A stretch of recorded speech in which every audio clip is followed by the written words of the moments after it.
Hi, Prithvi here. I thought I'd share a couple of things about travel and about minimalism and a little bit about the essentialism. I won't talk about travel in the sense that you keep traveling around the world. I'll talk about travel and working.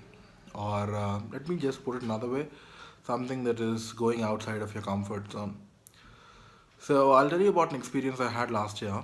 And this experience was where I left my home city, which is Hyderabad in India, and I moved to Bangalore. And what happened over there is something very, very unique. Now, you would think that it wouldn't matter where you are, what you do, how you do it, right? But it turns out that my move to Bangalore had a significant impact on my productivity, significant impact on what I was able to get done in a short span of time, significant impact on many things in my life. So I'll explain to you what happened and why it happened, or perhaps my explanation about why it happened, my realization about what happened. So, going to Bangalore, the thing that happened is my going to another city caused me to create these new connections. And these new connections, how it happened was that, see, in Bangalore, I don't know anyone, okay?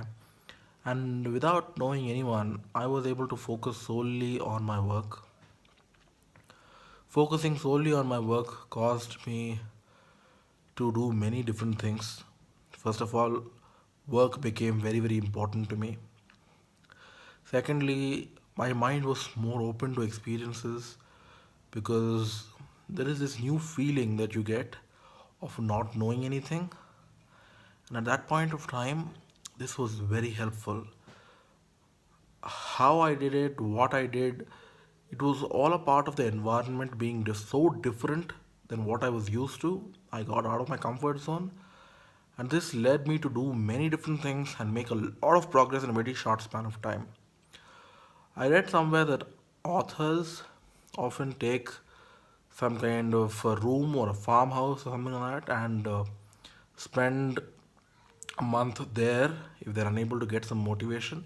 The reason they do this is because when they spend some time outside of the comfort zone that they usually spend their time in, this causes them to have a superior experience in terms of productivity. So, suddenly, you will have to think about what you can put in your suitcase. And you can't take your whole home in your suitcase. You would only have to take the essentials. This teaches you many things. This teaches you how to cut out the fluff, which is most of our lives. You'll get to know what you can do and what you should not do under any circumstances. So these are things that only travel can teach you. Trying to create that kind of an environment wherever you are currently is very difficult. I'm not saying it's impossible because I know it's possible, but it's quite difficult. I'll give you an example.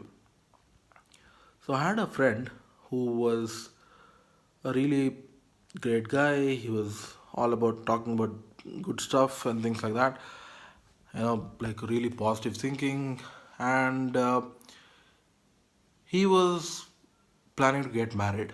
Okay. And when he was planning to get married, his office was also, he was working in a particular company which was close to my house, and he was in my same apartment, and we became friends. But he wanted to get married, and there's nothing wrong with getting married, but he was moving out of my apartment at the same time because his office has moved to a new place and he wanted to be closer to his office.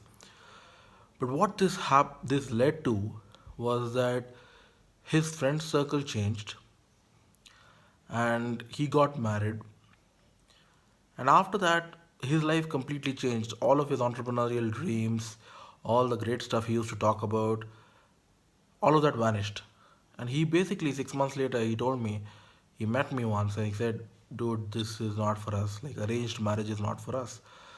And what I want to stress here is that things can change for the better or things can change for the worse if you move out of your existing comfort zone. So this does a lot of things. There are people you can no longer meet because you're not in town. Okay, this could be good people, this could be bad people. People who have a good influence on you, people who have a bad influence on you, but there are people you can't meet anymore. Why?